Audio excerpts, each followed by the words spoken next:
99X. It's the Morning X, Barnes and Leslie, but we have a fill-in. Hey, Firfer. The fill-in, the bridesmaids here. That Sheryl Crow concert was this weekend, part of this big festival, by the way, in L.A. I don't know if you saw this. There were 70 artists, I think, playing at this big Eric Clapton Crossroads Fest in L.A. It was on pay-per-view. What's weird is, remember, she dated him in the 90s. Oh, that's right. And now I guess they stayed on good terms. So how often do you go back and play the ex-boyfriend's festival? It is Eric Clapton, right? So it's a big deal. Who's going to say no to that? All right, so Firfer is in. By the way, stick around because we're going to talk about sex.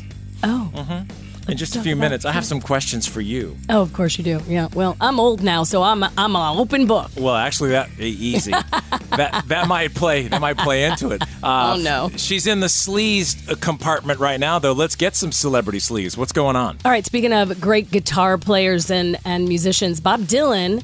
He made a surprise guest appearance at Farm Aid Saturday. We haven't seen him in a while, but he made his first appearance at the annual charity concert since he helped conceive it. I forgot he was part of the guys that said, hey, let's put on a show. Yeah. So long ago. He was backed by members of the Heartbreakers, and he played exclusively on guitar. He did a 3-song set, including Maggie's Farm. He hasn't done it in 14 years. And he did Positively 4th Street and Ballad of a Thin Man. And that was streamed on YouTube, but you can actually probably still find the whole concert online. I think it's still on YouTube somewhere. Yeah, someone said, the whole thing is there. Just Google it. I'm sure you can find it. It's very cool.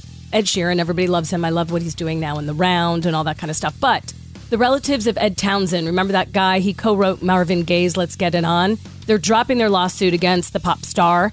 They basically said that he had lifted elements of Let's Get It On for his hit Thinking Out Loud, which those two songs couldn't be more different, Well, right? But didn't they win in court? No, well, that's right. Sheeran won. And they were appealing it. And then finally the family said, yeah, you know what, never mind. And Sheeran's lawyer goes, yep, pretty smart because you were going to lose that too. So they decided not to. But isn't everything going to sound like something eventually? Yeah, there's only so many notes, but that was a cash grab. I mean, it was just another, they were going to give it a shot. If they won, it could have been pretty big bucks. That's true. Absolutely. Okay. And in my segment of just to remind you, we're kind of old now.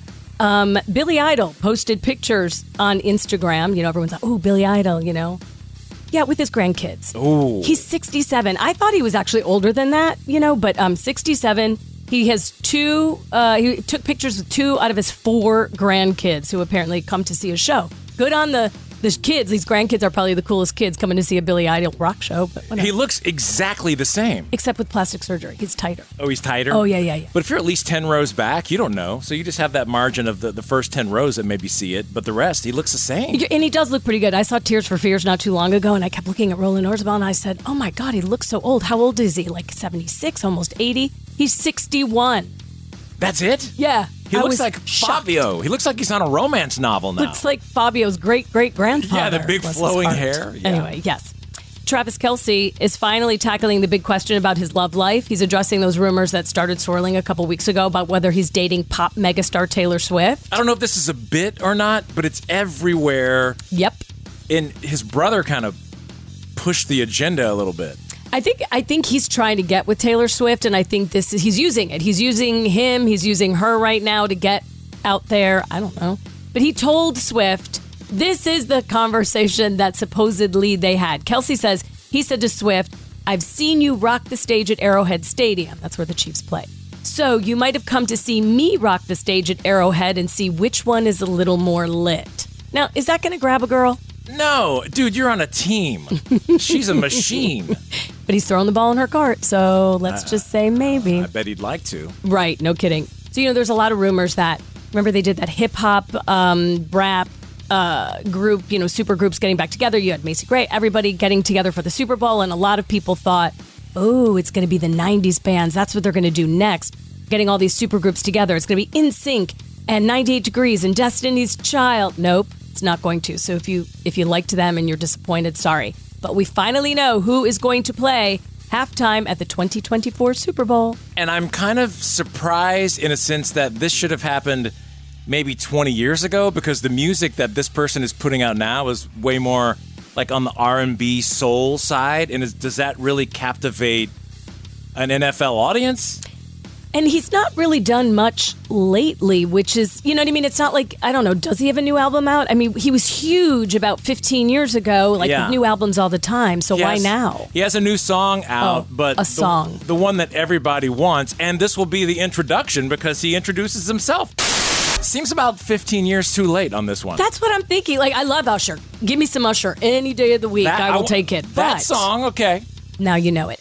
And she's finally talking. Giselle Bundchen finally addressing her split from Tom Brady. She's being pretty open about it, too. So on CBS Sunday Morning, she kind of said it like it is. I think she is absolutely beautiful. Yeah. I mean, she's, she doesn't age. First of all, she looks exactly the same, which is bizarre. Even on that CBS story, they had some pictures of her as a kid. It's almost exact. Yeah, and she's got a twin, looks nothing like her. Really? Can you? Oh, yeah. You should look up her twin. But here's what she's saying. All right. Is that my sleaze? Yeah, that's your sleaze. That's your sleaze. All right, Giselle. I look into my life and I wouldn't have it any other way. I wouldn't have any other life. I wouldn't have done it. If they say, can you change something in your life? I wouldn't change absolutely anything. Not even getting divorced. I mean, it's not what I dreamed of and what I hoped for. My parents have been married for 50 years and I really wanted that to happen. But I think you have to accept, sometimes that the way you are in your 20s, it's, sometimes you grow together, sometimes you grow apart. I mean, he's the father of my kids, so I always wish him the best, and I'm so grateful that he gave me wonderful children. And I think, when a door shuts, other doors open. The Morning X with Barnes and Leslie. 99X.